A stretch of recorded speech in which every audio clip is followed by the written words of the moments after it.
Hello, everybody, and welcome to the Afternoon Tutor. I'm your host, Josh, and today I got my special guest co-host today and my recurring co-host, as always, Dust there. How's it going there, Dust? I'm all right. How about you? Good for you to be here. Been gone, been absent a little bit, but I'm glad you are back there, man. Dust is kind of like my Superman robot, right?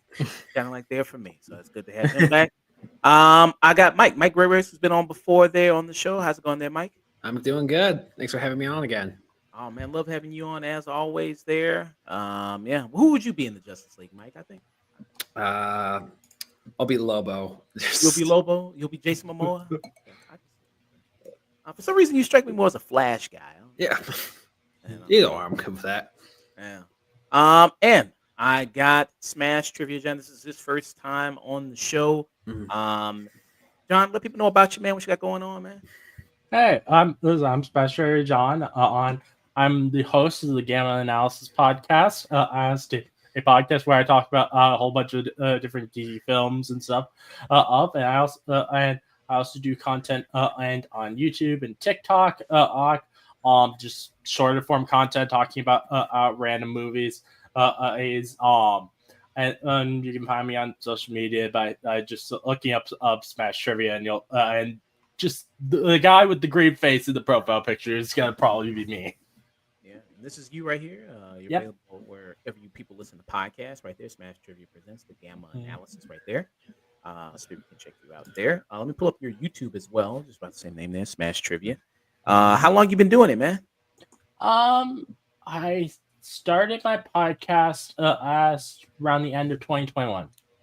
2021. Okay, so a little bit kind of during COVID time, a little bit after COVID. Yeah, a little bit after that. Okay, very cool there. And this is your channel right here on YouTube, right here. People can check you out there. Yep.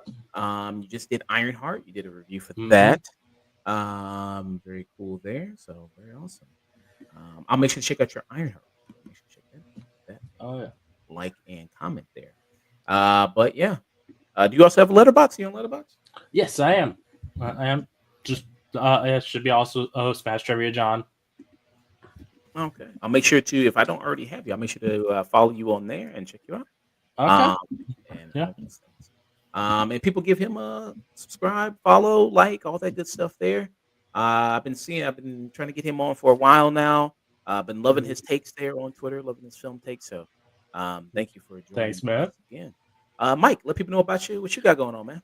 Yeah, hey, I'm Mike. I'm Grayworks. I'm an indie animator / writer / general analysis kind of guy who talks about stuff on TikTok and starts fights. But it's just, you can find, we're doing a lot of small projects at the moment. You might know me from Howling Hoods.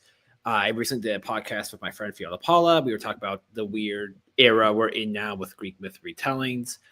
And yeah, this is a cluster of random Shakespeare aspects I talk about.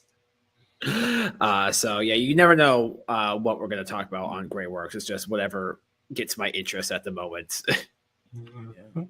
And if people don't know, Mike is passionate about that Greek mythology there. Okay. Yeah, very, very passionate. It's the way to get me to fight people, I guess. And so he is cautiously optimistic about this upcoming Nolan Odyssey film there. So he's somewhat of a purist. Yeah, it looks very British. It sounds like Mike is Ike is with Greek mythology, as with I am about She-Hulk. I'm always getting into fights with people about that. And you did a retrospective there. I had some takes on TikTok people really liked. I guess I'm the Malcolm in the Middle guy now on TikTok. Okay. You get like what, over 100,000, 10,000? Yeah. Well, for the first one, now people are DMing me, telling me to do Roseanne. Okay. Very nice. Well, that's very cool. And then, and they are bringing a revival. They are coming back with that. Yeah. I'm very interested. I got to decided to actually rewatch a lot of Malcolm in the Middle lately. Really holds up. Really good show. Yeah, been doing a lot of Malcolm in the Middle kind of talks. Yeah, I got to show off my hair there. Yeah, the one that kind of blew up was when I was comparing it to Modern Family in the bottom. Like, yeah, I think it's a bit more down. Yeah. Let me know. Oh, this. No, a little more. Okay. Oh, there it is on the bottom right. Bottom. Oh, here. Oh, okay. Yeah, 113,000 here. 113. Okay. Yeah. Very nice there. Yeah. That's when I had a mustache. Very Wyatt Earpish. Yeah, my facial hair like changes a lot as well. Okay. I like that look. I think it's a cool look for you. Yeah. I've been called I look like Adam Driver, but also Earl from everybody. My name is Earl. Okay. Yeah, you might say everybody hates Chris. Yeah, everybody hates Chris. I've been thinking of that show too, because it's also like Malcolm in the Middle. Yeah. But yeah. Okay. I'll check this out. Okay. I didn't follow you on TikTok. Okay, I'll follow. I got you now. I'm trying to post more on TikTok. Okay. Very cool there. And make sure that, you're on TikTok there as well, John. I got you on TikTok there, John. As well. I think so. So I do have you on there. Okay. So yeah, very awesome there. Okay, yeah, yeah. So Malcolm in the Middle, yeah, it's coming back for a revival. Everything's coming back for a revival. Yeah. King of the Hill's coming back for a revival. Yeah, it's interesting. Yeah. But I mean, sad. It's kind of so many members of the cast that passed away. It's kind of sad. Yeah. But that's kind of sad. But yeah, so very awesome there. Make sure to follow Mike on everything. Twitter as well. Great work there. People can follow them if they want to update it on his projects, what he's got going on.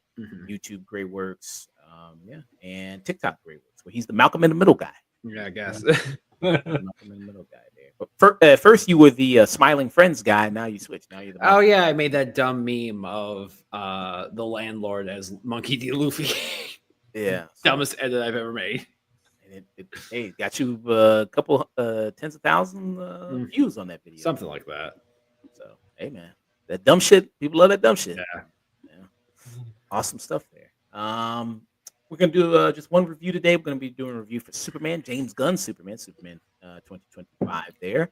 And that's it. And then we're gonna be heading out of here. I'm gonna go ahead and raid somebody after this. I got some good people on. I go ahead and raid. I got Mini Portable's on. Mini Portable, who's a content creator there, wrestling content creator. Nice. I think since it's Friday, I think she might be watching. She's watching SmackDown, so she's Friday. Are you a wrestling guy there, John? Like wrestling? No, I'm not big into the wrestling, but I have a lot of friends who are. Okay, yeah. There's that there. Do you Twitch much? Are you stream on Twitch? I've tried it before, but I wasn't able to really get into it just because I was so small that I didn't have anybody watching, so it was like me talking to myself. Oh, well, hey man, at least if you stream it, you're not crazy. You know what I mean? So technically, I'm mentally ill if you're streaming it. I mean, technically. But yeah, I mean, I would join you, man. I'd definitely pop up in the chat there and join you with everything. Thanks. Just let me know what your channel is. I'll go ahead and give you a follow, and then help you try as much as I can get to affiliate. That'd be awesome. Need more voices like you on the internet, especially in this space. Thanks. Yeah. So she's on right now. Got some people on. Do you game at all, John? Game much? Not much. Main thing that I play, and I don't even play this often, is Minecraft. Minecraft? Okay. Did you like the movie? I have not watched the movie. Oh, to be honest. Well, Dust loved the movie. It's his favorite 2025. Dust loved it there. Mm-hmm. Yeah, but yeah. So, but yeah, I think you're good. I think you're pretty good at not watching the movie. I think you're not missing much there. All right. I'm gonna go ahead and queue up my notes for this. We go get started with this review for Superman 2025. Future review wise, I'm gonna be joined tomorrow by Chris Cox from oneofus.net. And then he's gonna be helping me do a review for Jurassic Park 1993, where it all began. We're gonna be doing a retro review for that, 7 p.m. Central Standard Time, right here on Twitch. No stream Sunday, Monday, or next Friday because I'll be gone for a work trip. So I'll be gone. Nick will probably be doing the show in my absence. They're Nick and Dusk. Next week is, I think, the only real big movie coming out next week is Eddington, that Ari Aster film, the new Ari Aster film. Oh yeah. I hear it's not. It's getting mixed stuff. I hear it's not very good, but yeah. So An Ari Aster movie that's mixed. Yeah. What? yeah. I think as well, though that movie, from what I've heard, it's very much set right in the middle of the pandemic. So, and I feel like a lot of people are kind of tired of hearing about the pandemic. When's the Fantastic Four coming out again? 24th. Okay. It's the weekend. Oh, okay, I get it. Yeah. So 24. Ha ha ha. Yeah. So Eddington, I think is the big thing coming out there. Did anybody like Beau is Afraid or? Mixed on it. It's both an amazing movie and it's also awful. Yeah. What about you there, Dusk? I'm sorry, what? Beau is Afraid. What you? I remember. I think we talked about it last year when it came out. Did I? It feels so long ago. Is it only a year old? I think it came out 2023 or. That's 2 years, brother. I'm not sure. Yeah, I don't remember when it came out. But yeah, I just remember not liking it. That's what I remember. Yeah. And it being long for no reason. What are your quick thoughts on it there, Duh? Again, I can't hear you about the what was the title again? Beau is Afraid. Oh God, that I had erased that from my mind. That movie is like 4 movies in one, and it just stumbles its way through meandering into each scene, and then he ends up in another scenario, and then we got to get him to another scenario, and then we get in there, and then there's a giant. He finally gets to the attic, and he confronts a literal giant penis that tries to eat him. So that one was kind of crazy. Okay. Look, Beau is Afraid is a huge vanity project. I will say the very beginning of Beau is Afraid is kind of morbidly funny because the guy is super afraid of everything outside. He's a panic. He panics at everything, and it goes super absurdist and almost black comedy, and it works. It could have just been a small isolated movie like that, a bottleneck, and it would have worked. And then him he's all making up in his head, but you really don't know what's in his head and what's not. And then he gets, due to circumstances, he can't stay in his own place. He has to go to his mother's because he's told that his mother passed away, and he's got to get there. He's got to be a big, brave guy and go out to the crazy world. And yeah, everyone just kind of abuses him and uses him in whatever they want him to be. And he's horribly injured through most of the movie. And they're just like, I just want to get to my mom's house. And then he finally does. And then he has to confront the metaphor of the whole movie is that he's been emasculated his whole life. And so he has to confront a giant penis because apparently that wasn't subtle enough. We need to go anvil and just smack you over the head and kill you with it. Yeah, it wasn't very good. It's ambitious. I will give it that. It was wildly ambitious, and I commend them for trying. Did you ever see it, John? I have not watched Beau is Afraid. I haven't Your watched face many tells of me you Ari. have not. I have not watched many of Ari Aster's films. The only one I know that I've seen is Midsommar. Okay, that's a good one. Okay. That one's actually like, if you're going to pick a one to see, That's the most straightforward. yeah. That or Hereditary. Then Hereditary is straightforward, but it is nightmarish. Yeah. I am your mother. It is, yeah.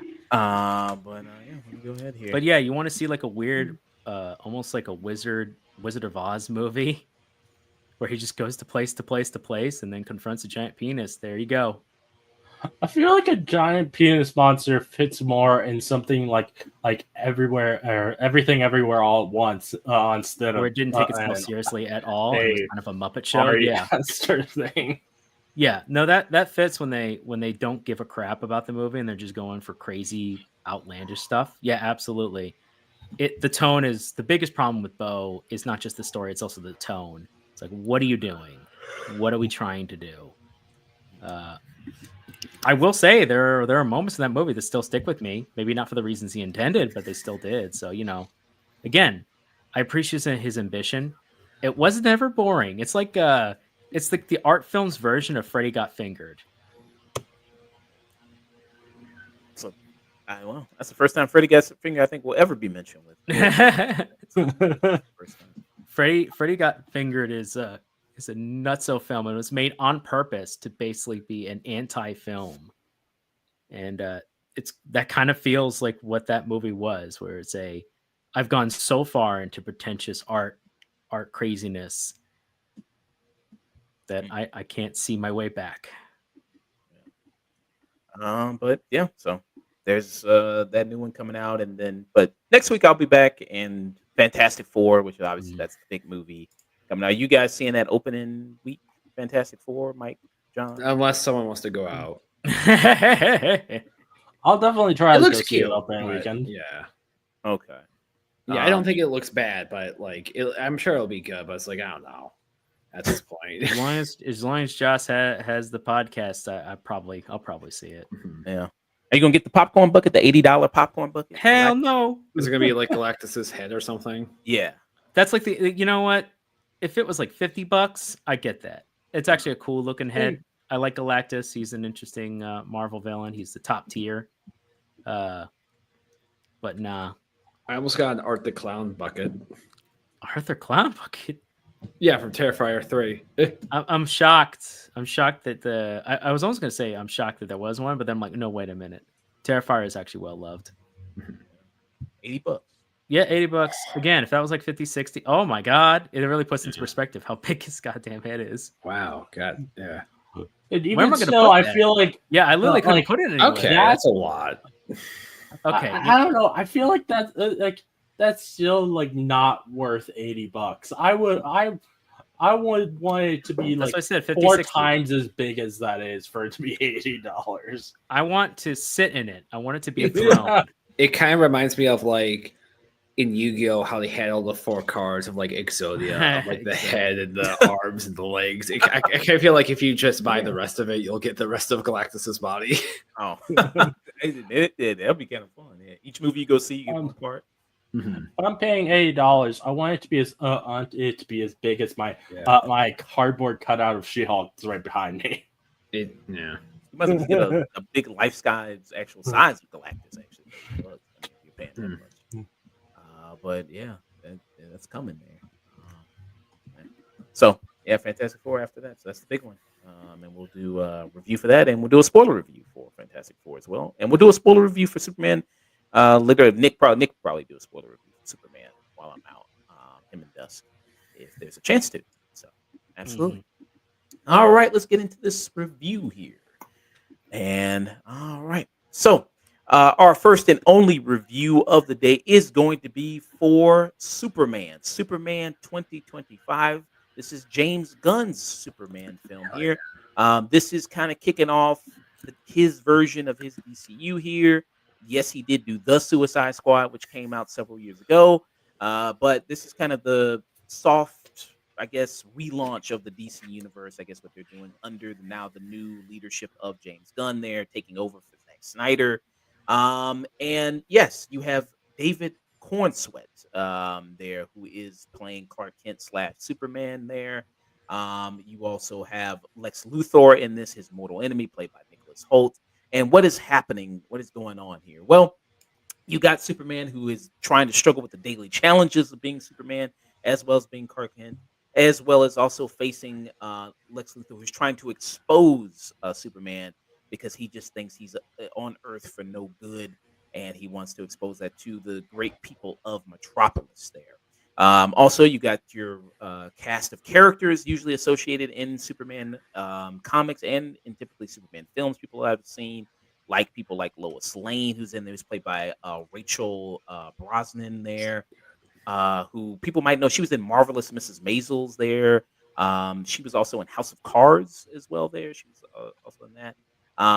And you also have people like Michael Rooker in this as well, who's one of the voices. You got people like Alan Tudyk, who's one of the voices in this.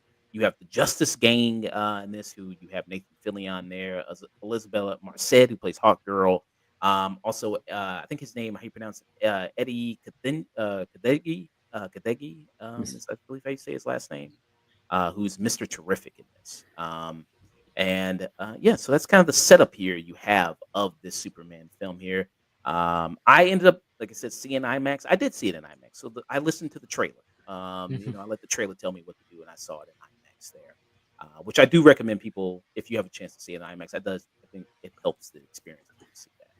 I'm gonna pass it around, get you guys' thoughts on this film, James Gunn Superman. John, I'll go with you first, man. What do you think about James Gunn? I really liked this. It feels like a comic come to life, a cartoon come to life, and that's how I want Superman to feel. And I don't. I was not a big fan of the super dark turn that Zack Snyder wanted for the character. Or I think this is just more in line with what Superman should be, and I have one like big criticism of it, but it's very much a spoiler or a plot point. So since you said this isn't a spoiler a review, I'm not going to mention that here. But that's I did really like this. Okay, what about you, Mike?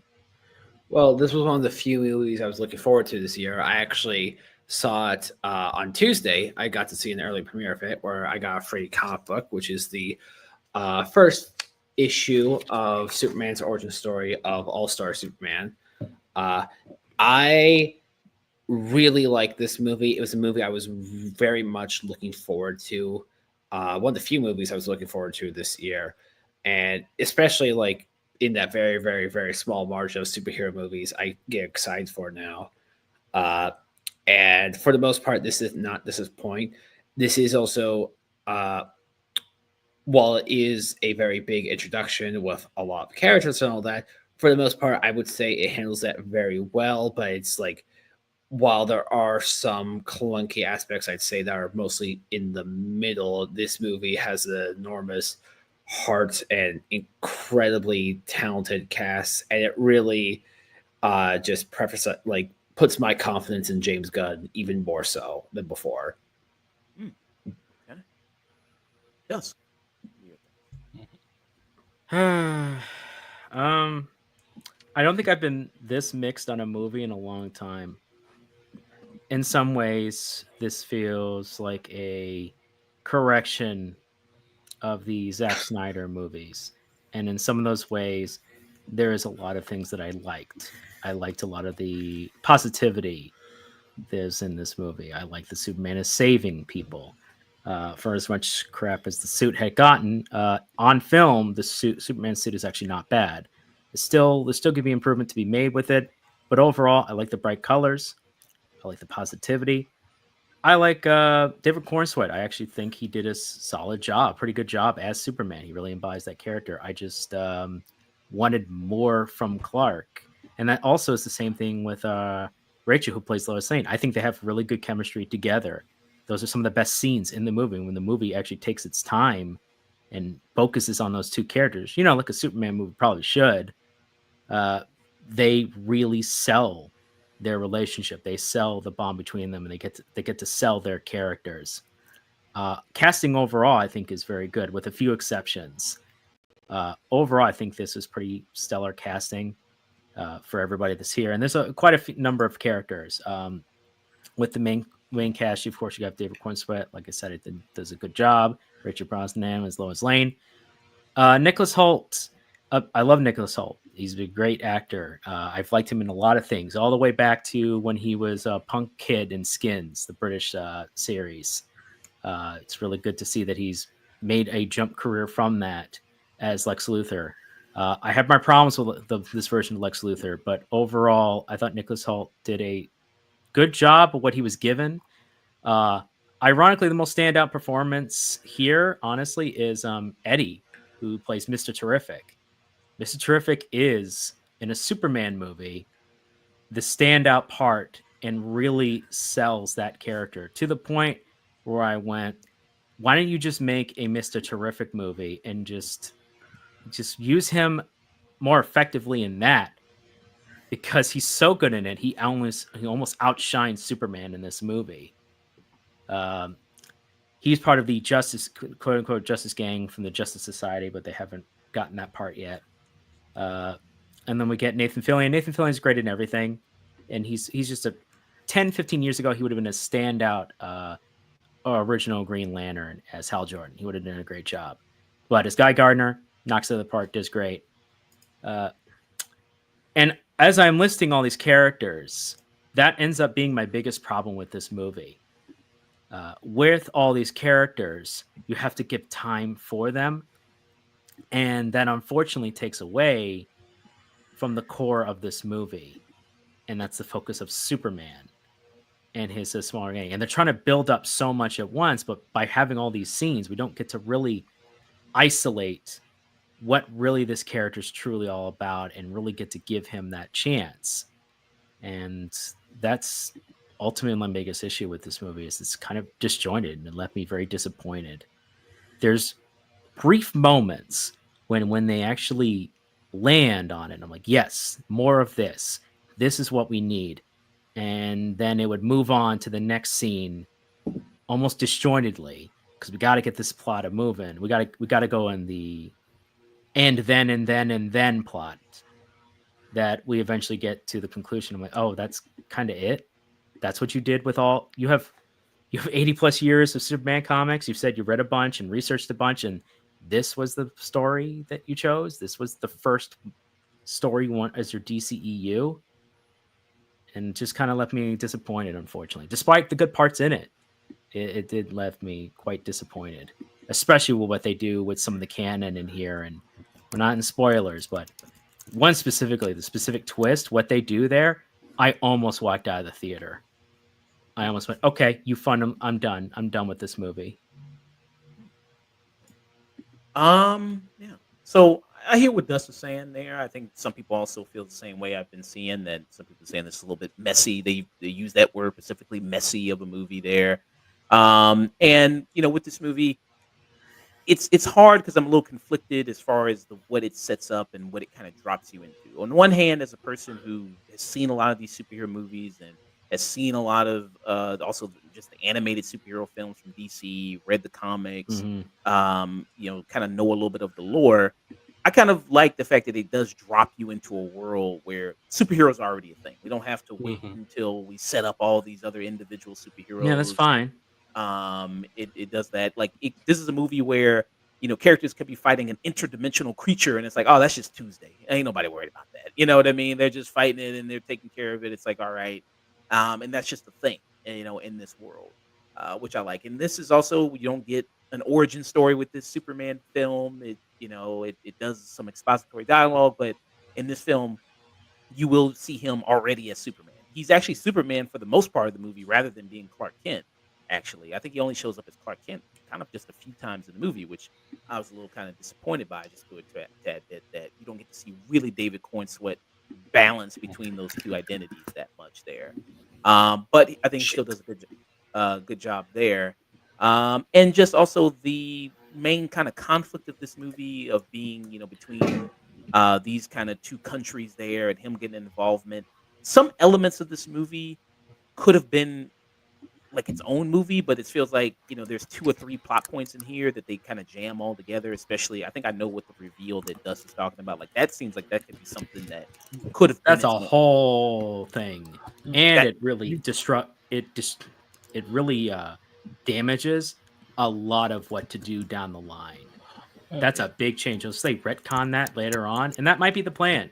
They might go that, oh no, and what was really this. But as it stands right now, that is why it may seem small to regular fans, or at least fans that don't know as much about Superman. That's a big damage to the character. That changes a lot of context.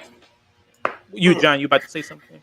I was going to say, since you've already mentioned there's this two countries is thing happening, and that's actually where my big criticism of the film is. I don't like that plot line because I think that it's very obviously trying to take and just use for entertainment something that's actually happening in the world right now in real life.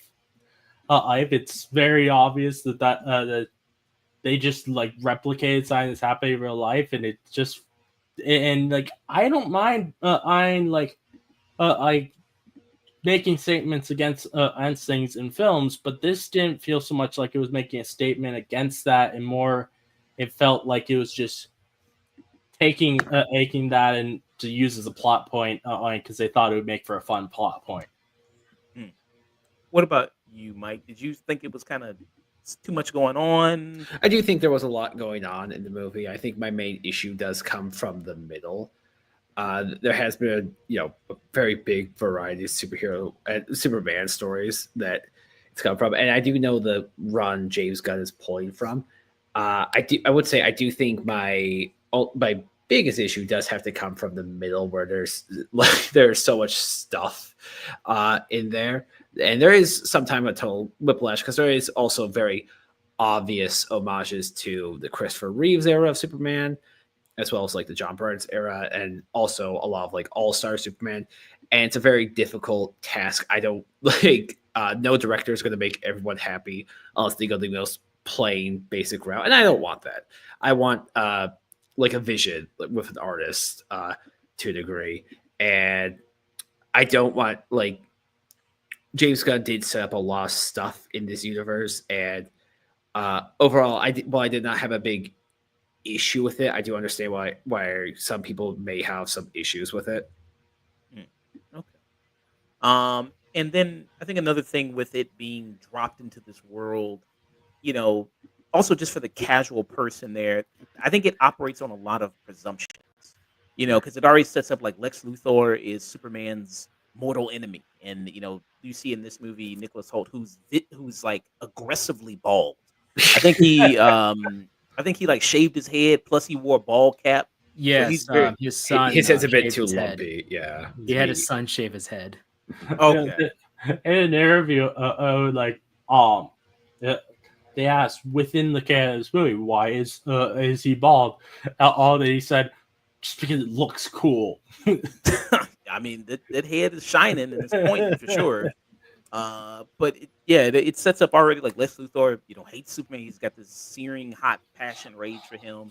Him and Lois are already together. Mm-hmm. You already kind of have those elements, so you don't really get to see a lot of that kind of develop. Do you think Which that's is strange because this movie it contradicts itself. It treats it, unfortunately, like this is Superman's first year, like really early on. But the way they presented it is like, oh, this is in media res. This has been doing this for a while. I'm like, not really. You say a lot of things, but you're not showing me it. People's reactions aren't really showing me it.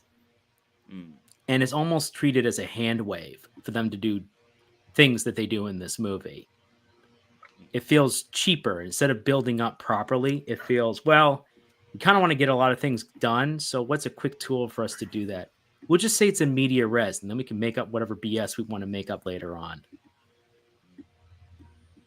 Did you ever feel like that, John? Of like, it's like maybe too many characters, maybe Gunn bit off a little bit more than he can chew? I actually liked how many characters were in, and I thought I'm personally someone who really likes when and we get other superheroes showing up in somebody's film. I think that makes it feel very comic booky. Like anybody can just show up at any point. And I also like the idea of you don't have to just do all of this on your own. You can have help, and that's what friends are for. And I think that's a very good thing, a good idea for a Superman film. Mike, who did you love in this cast besides maybe Superman? If you, I don't know, maybe you hated Superman. I don't know. I really liked a lot of this cast. Honestly, it's hard to say of the cast who I didn't like. I think maybe the only cast member that really didn't really grab me was Jessica.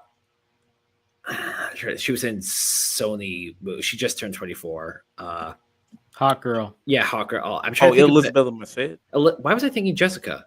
Sorry. I don't know. I don't know why you.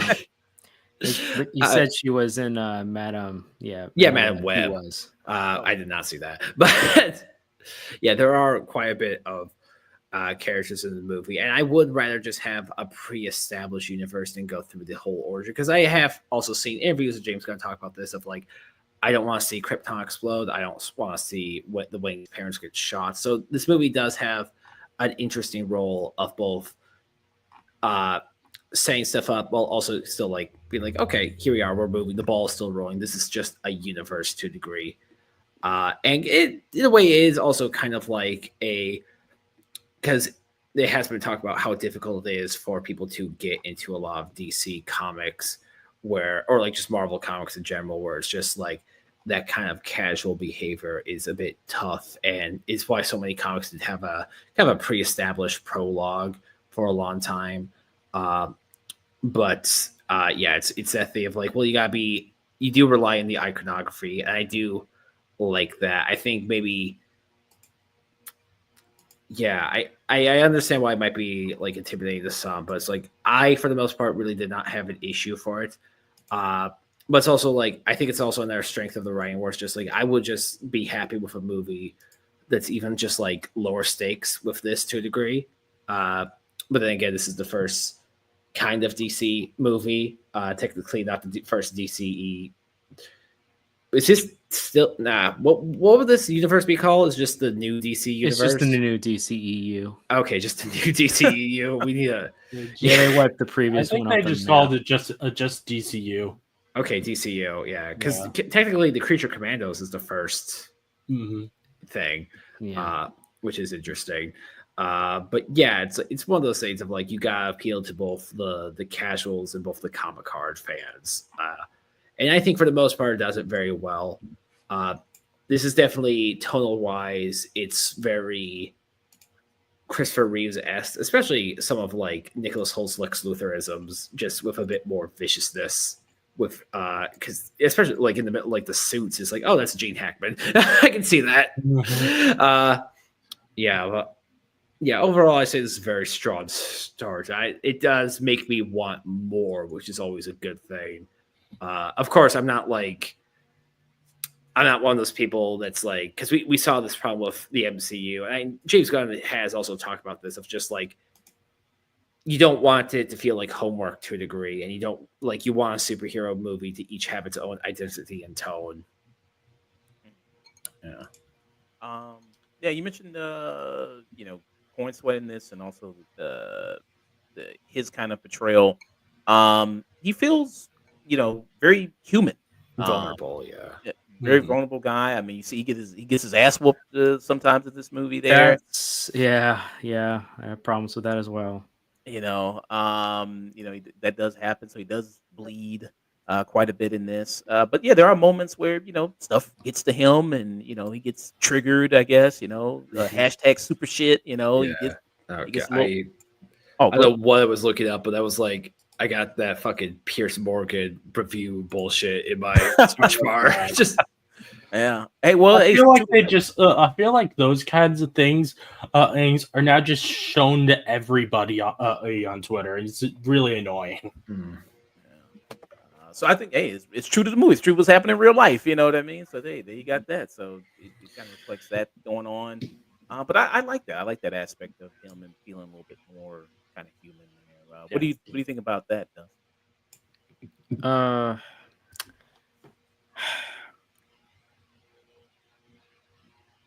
Every single male character in this movie cries.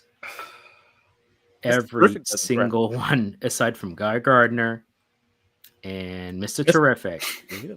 No woman cries in this movie. It's all the guys. It's always Miss Tessmacher cries. Oh, the one woman, got it. But all the strong stoic characters aren't allowed to be it. I understand that Superman he's trying to make him a modern version of a superhero, aka he's got vulnerabilities and he's still awkward. This is Superman. He should be fairly stoic as Superman. You can have him do that as Clark, being unsure, being not. But again, Clark's barely in this movie. He's all Superman all the time. And either he's been doing this for a while, still figuring this out, or he's relatively new and he's still like trying to figure out that confidence. Pick one. You can't on the title screen say, oh, they've been doing this for a while on this. But then everyone else basically treats him like a joke. Superman should be deeply earnest and trying to be, but I don't expect Superman. Yes, Superman has in the comics burst into Lex's office.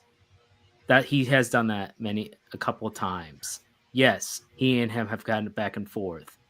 But Superman's always been mostly portrayed as a fairly stoic and strong character. And in this, he just gets his ass beat over and over and over again. Has to get other people to save him. And I'm like, whose movie am I watching right now? Whose movie am I watching? And it's unfortunately frustrating. I want this character to succeed. And like the few battles he does isn't very smart. It just feels like we got to get him out of this situation. How are we going to write it? He does this one thing. Okay, he got out of it. All right, okay. It's not particularly clever. It's just, hey, we kind of have to contradict ourselves in order to get him out of here, but we got him out of here. And it's just frustrating. It's frustrating to watch these characters that Hollywood just doesn't know how to write stoic heroes anymore. They just don't know how to do it. And especially James Gunn. James Gunn is very good at being sardonic and having weirdos or outcasts play characters. And he's very good at those because he himself is one of those. But when it comes to anything deeply earnest, and Superman is deeply earnest, painfully earnest, and just the beacon of hope. That's what he should be in the DC universe. He should be that. And there's little glimpses here and there, but he's just trying to make him into a punk rock Superman. And it's like, that's you trying to put yourself in that shoes. That's not the character. He should be more confident than that. He should be more than that. But I'm in the minority, I'm sure. I mean, you guys want to feel about it? Respond to that, or have any thoughts on that? Or? I honestly, I like the way they portrayed Superman. I think he should feel very human, and have these emotions, and I think that shows his humanity and makes it him feel more relatable. So, what about you, Mike? I don't know. I think it's not less. I think it's less so he's being an outcast. I think it's more so that it's kind of also evident in the trailer where it does more so highlight his vulnerability, because Superman's abilities and powers does range so much depending from artist to artist. And I do think it's more so it's the fact that he is earnest, but at the same time, it's like it does feel like he has that core, and it's more so of like there is levels of pressure that can get to him, and you do have to get with the influence he is taking from with so many different characters. I don't think this is quite DC AU Justice League Unlimited Superman just quite yet, which is kind of day to day, because I did also see several interviews where James Gunn he talked about how he wants to highlight he doesn't want his Superman to be able to do everything. I don't think this is like a direct response to Zack Snyder, because again, I don't know the relationship. They seem pretty friendly, but I mean, they're actually friends. Okay, that's good. Yeah, they've actually done a film together. Well, yeah, no, yeah, I'm just more recent, but it's like they're pretty chill with each other. I mean, he actually Zack and him talked about stuff that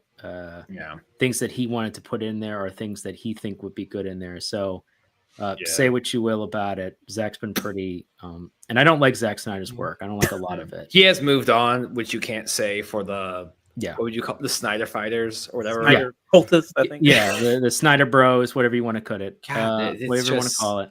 I may not like a lot of his later work, but the dude moves on. He's doing his own things. And He if you did talk to him his- in general. He's very much a nerd. Norse mythology show. What's that called again? I don't know. It's gonna be Twilight nuts. of the Gods, I think, Something like that. It's gonna be crazy and nuts. Yeah. Anything that he does. But yeah, it does seem like he does want to highlight the more vulnerability aspects, which I think is something James Gunn wants to highlight with a lot of his characters rather than just making them outcast, which there's a deal with that, but I do think it's more so just like it's just the kind of the levels of like characters who can't be hurt more emotionally. It's just the level of stress that can get them.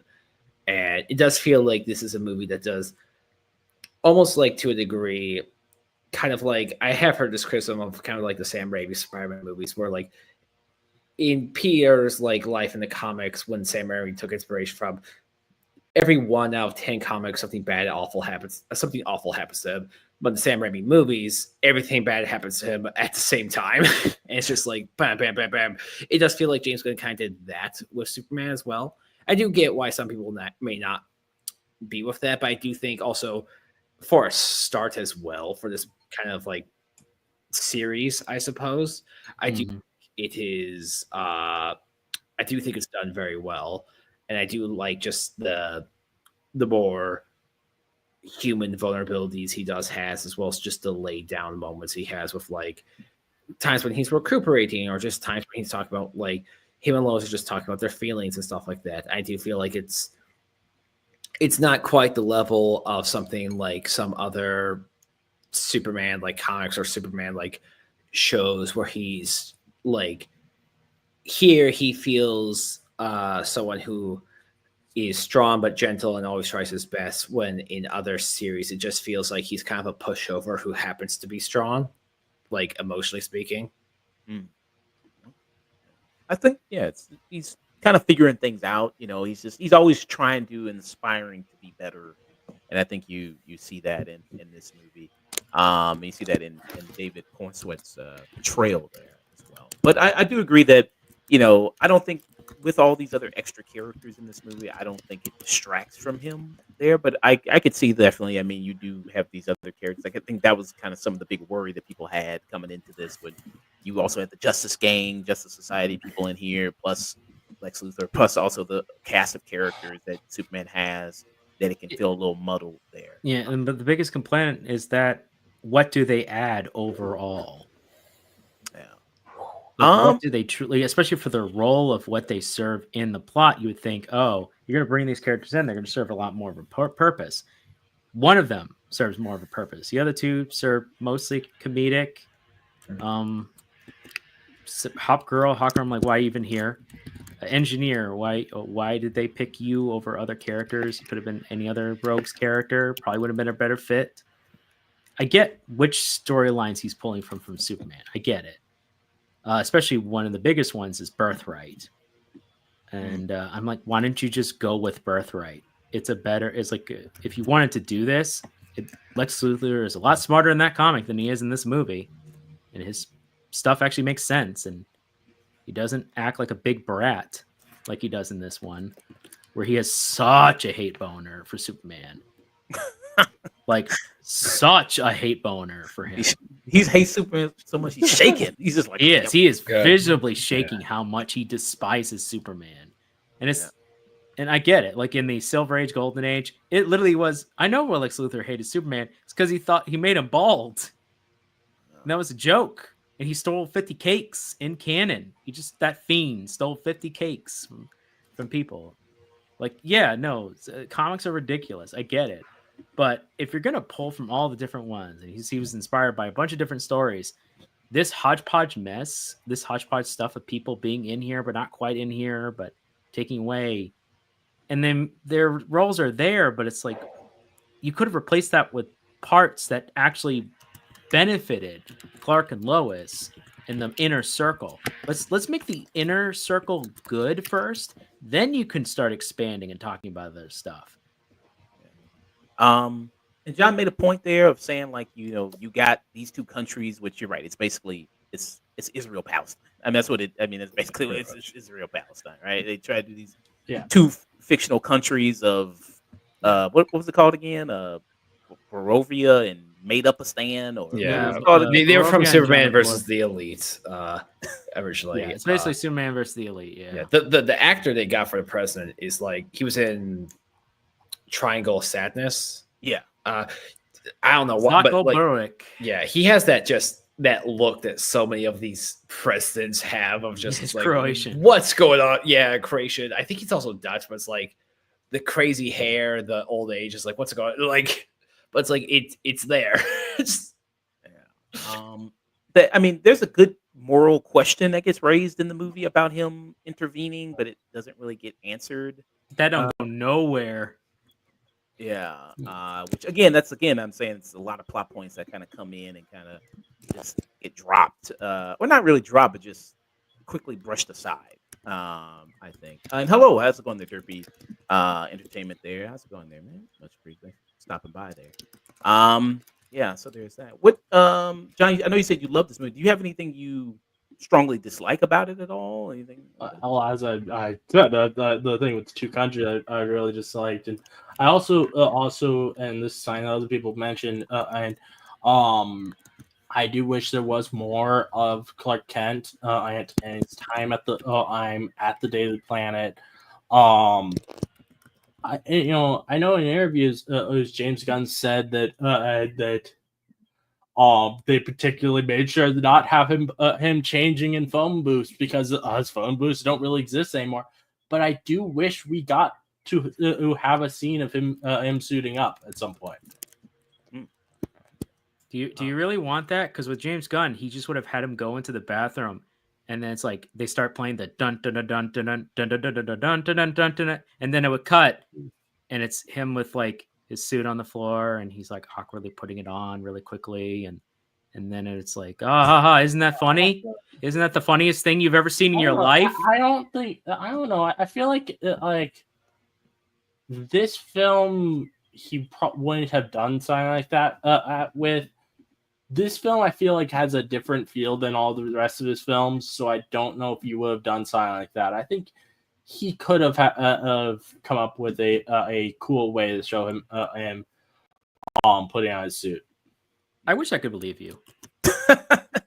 Well, I want to believe you. Like this is the most normal feeling film that James Gunn's ever done. I think. I'll grant you that. I will grant you that. I do. I think it. Yeah. That's the lowest bar that's ever been low for him. But yes, you are correct. Yeah, this Superman film doesn't.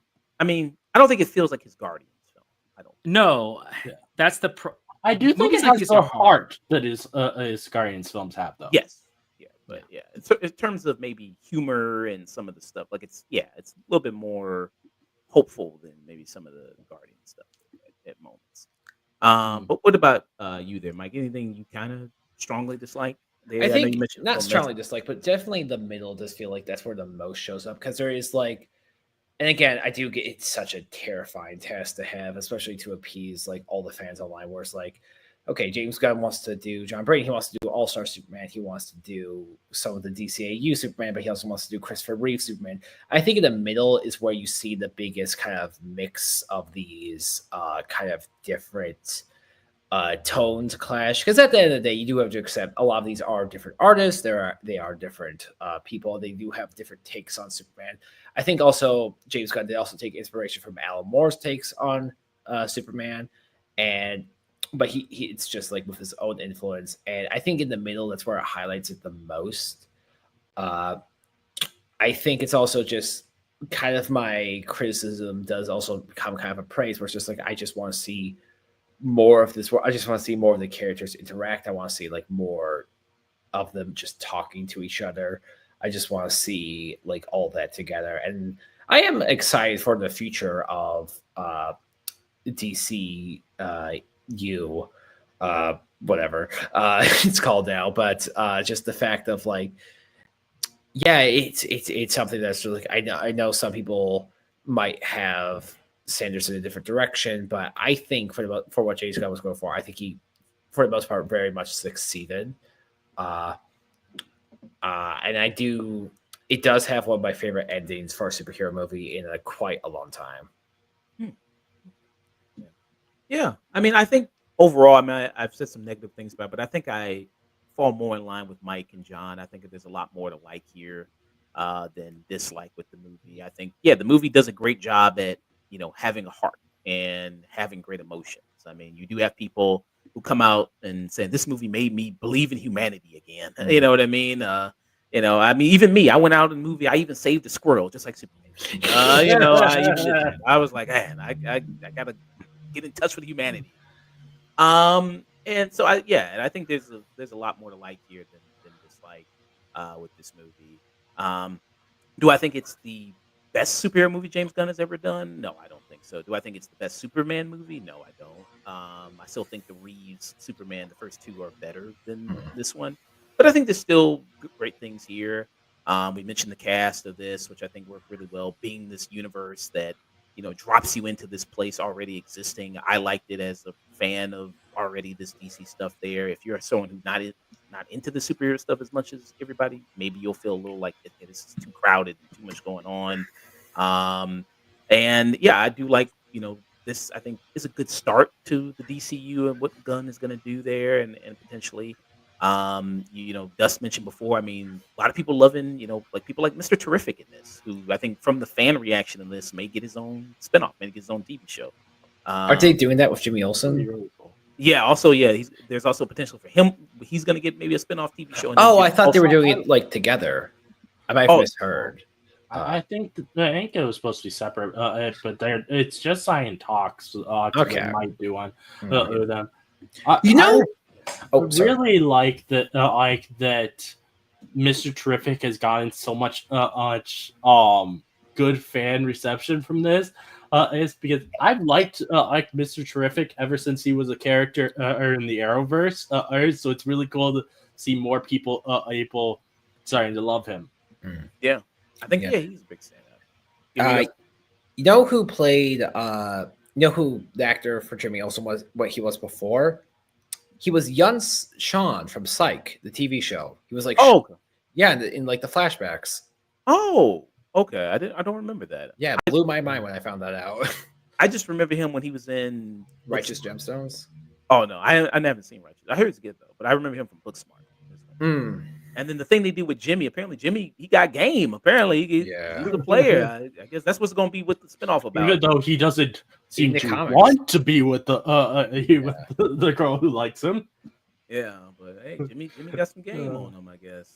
But yeah, I mean, so it's still got some good humor in this, I think, as well with the Superman movie. What do you guys think of Crypto? Oh yeah, I was going to bring up Crypto. Yeah, I mean, bad boy, but also good boy. He's so cute. Yeah, I like that they made him be like an actual part of the story and not just a little joke thing. I completely disagree. This is a erasure of the peak masculinity we could have gotten with the Snyder Dogs. If you want on masculine dogs, go watch Hulk 2003. Oh yeah, the mutant puppies there in Ang Lee's Hulk. And you'll get to see a Hulk punch a dog in the dick. Oh, yeah. Oh, I totally forgot about that. Hell yeah. Crypto is absolutely, he is pretty adorable there with, and John said he does add to the story thing much. And also, Superman's parents, Mom, Pa, Kent. Oh, yeah. I really like them. They're perfectly hillbilly. 5 seconds. I like the way that that when we first see his dad, he's just like kind of standoffish as he doesn't really talk much as Mama Kent is talking on the phone with Clark. But then once something happens to Clark, instantly his dad is adds right into caring mode. Yeah. What would you think? Does Mom, Pa, Kent, Crypto? I mean, for the 5 seconds that they're there, we get to see them. I like the parents. They kind of broke them down to country bumpkins, but the actors do a good job. The one scene there's a scene between Pa Kent and Clark Kent. That's a good scene. It didn't end in a joke. I was waiting for it. It didn't actually end in a joke, and it was kind of heartfelt. I went, more of this. more of this. This would have been much nicer in our Superman movie, but we don't have time for that. We gotta know what Guy Gardner thinks of his hair. We gotta know what other characters are doing. We gotta know what Lex Luthor is doing. You're like, okay, and Crypto was funny for a bit. He was funny for a bit, and then he got old real quick. And I'm like, oh, so he's just not useful at all. He's basically a hellion based on James Gunn's dog, because James Gunn's dog is a Shelter. it's a shelter, a foster dog that bites his legs and terrorizes him. And so he decided to make Crypto into just like his dog, including scanning his own dog as the model for this one, instead of it being the white lab like it is in the comics. I don't really care that much, but yeah, that kind of just adds okay. It does only lead to like one line, which is kind of nice, where he says to Lois about the dog, and he's like, he's not even a very good dog, but he's scared and alone. I need to find him. And I'm like, that's a Superman. All right, that's Superman. He would do that, even if he wasn't a very particularly good thing. He'd still do it because it's the right thing to do. Maybe in the future, Crypto will get some gosh darn discipline and actually be useful. But until then, he kind of just is a little too much Crypto. Little will do you a long way. Although he did have a great moment at the very end with Luthor. I'm not going to spoil. Yeah. That did make me laugh out loud. One last thing before I go into final thoughts and ratings here. Did you guys like the effects of the movie? The action, did it look good? Yeah, for the most part. Oh yeah. Okay. Does you agree?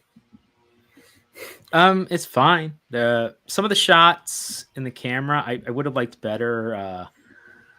If it wasn't bouncing around in certain scenes in the fight, I would have liked a more sit-down camera so I could see more of the combat, see more of the fights, some of the action. But when it comes to and some of like the zoom-in camera, I'm just thinking it was the same cinematographer of The Flash, and I really didn't like The Flash, that movie's style of combat and movement. I just think it's a little too all over the place when you really want to focus on a shot and the action. And I think it actually does more disservice to the movie than overall. But when it comes to other shots, regular everyday movement, dolly shots, all that's good. It's solid. And the CGI, for the most part, is all right, except when you get to the kaiju, and then it's a little too goofy. But it's damned if you do, damned if you don't. I'm at this point where unless the CGI is really bad, I don't care anymore. Everything is CGI now. Which is weird because the robots are not CGI. They're actually made practical. And then they were overlaid with CGI when they actually had to do something. Metamorpho, his costume, all proper look, all proper makeup, proper prosthetics. Looks great. In motion, CGI. No Hank. Speaking of Metamorpho, I found it weird that they never called him Metamorpho in this. They called him Element Man instead. I haven't read his comics, but is he called Element Man in the comics at all? I don't. I'm sure he is at one point. Just given.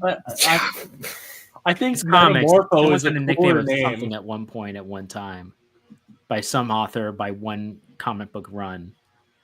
Yeah, that's good. Yeah, I was wondering that too, because I think in the cast list he's listed as Metamorpho. Yeah, he's Metamorpho. Which is interesting because he's the Metamorpho, but this version of Hawk Girl is like the third incarnation of Hawk Girl, the most recent, and I put in quotes, recent version of Hawk Girl. So like 60 years ago. Yeah, exactly. And I'm like, all right, so okay, so it's weird. And also we didn't get OG Green Lantern. We got Guy Gardner Lantern, which is like the third Lantern.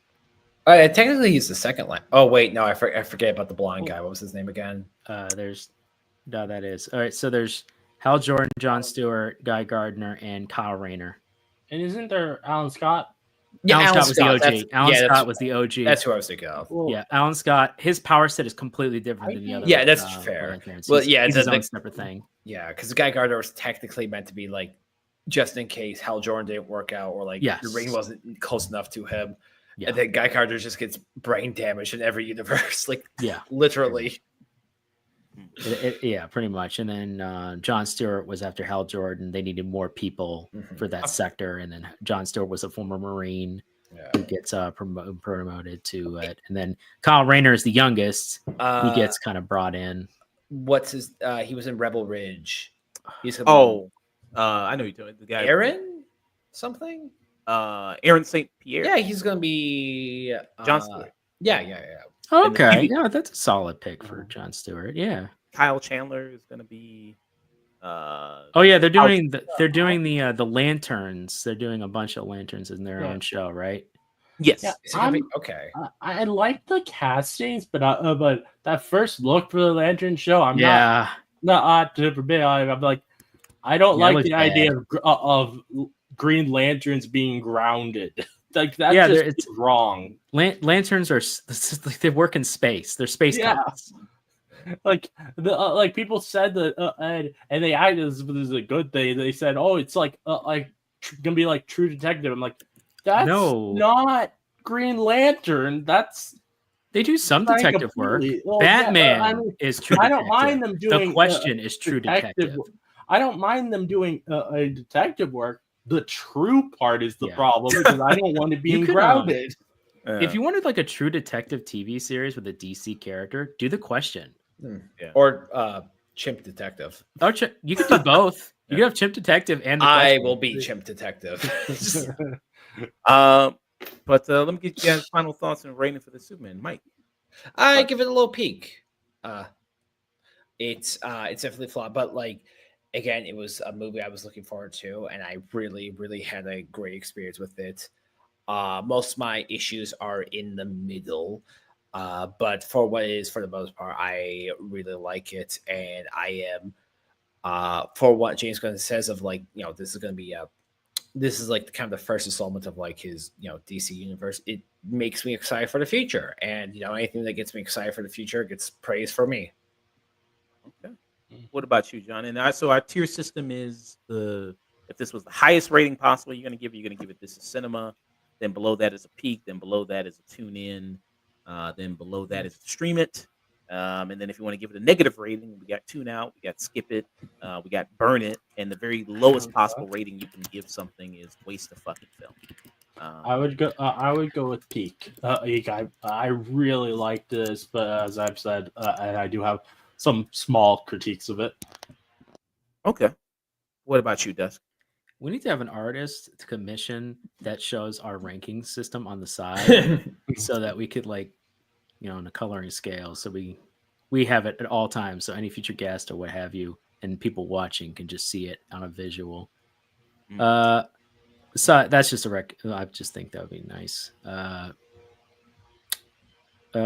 Overall, I know I've sounded like I've been pretty negative on this movie. It's only because I really, really do enjoy the character of Superman. I like DC Universe. I'm a big fan. I like their work. I like a lot of different comics and all that stuff.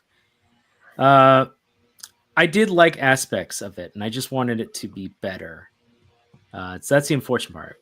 Reviewing movies like this are the hardest because you see stuff that has potential. You see parts that can work but didn't quite, and that's really hard to rate. Because some scenes would be good, and then the next scene would not be so much, and then the next scene would be okay, and then the next scene might be pretty good, and then it bounced back and forth, and it didn't feel it was as coherent as I wanted it to be. It felt like an and then story, and then next scene, but then you'd have little glimpses of moments where Superman and Lois would do something. Jimmy Olsen, his side character, is kind of funny, a little too much, but it's kind of funny. Lex being despicable, Superman saving people, and more positive comic booky nature of it. That's nice. Mr. Terrific was great. The Justice Gang, for the most part, was nice. I just wish they utilized them more. It's just a back and forth seesaw, back and forth, positive and negative, positive and negative. And at the end of the day, it makes me come out to kind of, unfortunately, a middling of on the lowest I can give this, the lowest I can. I'm going to give it a low tune in. The lowest tune in I can possibly give this, because I do think you should see this in the theater. I do think if you have an interest in seeing it and make it up your own, and I want you to. I want everyone else to listen out that they should make their own opinion, and don't just take my word for it. Don't take our word, everything. We're just here to help y'all out. and give you our perspectives. But I do think a Superman movie does need to be seen on screen, and it does have its moments, but I just wanted to give my opinion on some of my concerns of it and some of the things that I didn't quite like about it that made my viewing experience, unfortunately, weaker than I wanted to be. Because I walked in that movie and I wanted to love it. I was like walking into a place that I wanted to buy a car. It was like walking to a car dealership. Like, I already know what I want to buy. I have the price. Sell me the car. That's all you need to do. I'm here to buy. And I just need a good product. I just need this car to be good. And the car was less substantial than it should have been for the price and the range that they were giving it to me. And I couldn't take it. I wanted to, but I just couldn't justify it. And that hurts because I was willing to buy. I'm the easiest customer they would have had, and they just couldn't quite do it. So that's frustrating. It's frustrating for them selling the car. It's frustrating for me trying to buy it. I don't envy James Gunn's position. I don't envy it at all.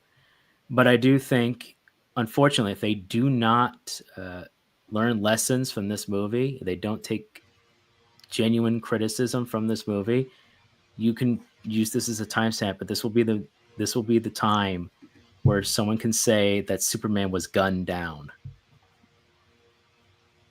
Okay. So a lowish tune in from Dust there. Pretty much. Yeah. I'd give it a decent tune in. Not super high, not super low, just kind of right there in the middle on it. I think it has got room to improve here very much so. But I still think, like I said, the positive outweighs the negative with this movie. I think it does a good job of showcasing Superman, showcasing what Superman is all about. I think, it succeeds with its casting of Superman and David Cornsweet. I think it succeeds with casting in a lot of the characters in this movie. I just think at times it just, like I said, a lot is going on and it can be kind of maybe overwhelming at times.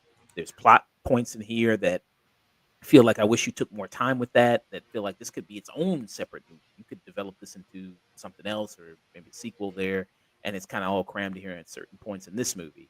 But yeah, I still liked a lot what this movie had to do, and I will see it again. I'll see it again tomorrow. So I think that's always a good testament of a movie if you see it multiple times in theaters. So I do want to get a chance to see this movie again.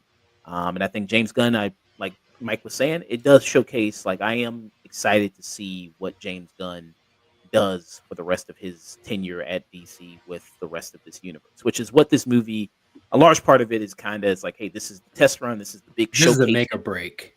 Is can James Gunn do a great job at heralding this and leading the DCU? And this was kind of the first big showing of that. And I think on that front, I think it's a decent showing of that. I think it is a decent showing. So yeah, a good tune in for me. So yeah, what are our thoughts on Superman 2025 there? There we go. I'll head out of here. I'll go ahead and rate somebody. Thank you so much, Mike. Mike, one more time, man. Where can people find you? What you got going on, man? Yeah, I'm a indie animator. You can find me on Blue Sky, on Twitter, on TikTok, on YouTube, all those great things. I am currently working on Entangled, a Rapunzel adventure, not Tangled, very distinct difference. It's very copyright free. It should hopefully be done by this summer, but don't hold me to that. But in the meantime, we also work on Howling Hoods as a professionally animated indie animated short. Our new short is out, Devil in the Black. The Devil in the Black Suits. We also have some other shorts going out about. I also do podcasts. I do talks. I do analysts. I also do indie interviews with other creators. I recently interviewed my friend Kitty from Nightgram, and that will be up next week. In the meantime, I also interviewed Z from Captain Zero. If you are interested in other superhero products. But yeah, thank you so much for having me on. This was a lot of fun. I'm always down to talk. But yeah, thank you so much for making the time for me. All right, John, what can people find you got going on, man? You can find me on all the major social medias is by searching for Smash Trivia, and I'll be on the green head in the profile picture. Or you can find me on my podcast, Smash Trivia Presents the Gamma Analysis. I talk a whole bunch of different geeky movies and shows and just anything that seems is fun to talk about. And then I also do short videos on both YouTube and TikTok. Also talking about random movies. Yeah. So people check him out there. This is his Twitter right here. Just Smash Trivia right there. It's a Smash Trivia everything. This is his YouTube right here. People check him out there. Yeah, getting close to 300. 300 Nice. on YouTube right there. Very awesome. We can get you to that. Yeah, and Dust, you're just gonna be here, man. You're just gonna be, you don't ever leave this show. You just stay unplugged. I unplug you, plug you back in when it's showtime. So yeah, that's what I'm here for. That's what's there. But future shows. Tomorrow I'm gonna be in the show. Chris Cox, 7 p.m. Central Standard Time, right here on Twitch. Jurassic Park, 1993. Nice. Steven Spielberg, their film. So doing that, do a retro review of that. No stream plan for Sunday. No stream plan there for the week there. But if there is going to be a stream, it will be announced on the social medias there, Twitter, Facebook, Instagram, Blue Sky, Threads, all that stuff. Just type in the afternoon tuning. You'll be able to find us there. Maybe Nick has a show planned. Maybe sometime there next week. Maybe he'll do a retro review there while I'm gone. I'll inform of that. But I'll be back the week after next. Fantastic Four. There's a big movie. Do a review for that. Also do a retro review for Fantastic Four 2005.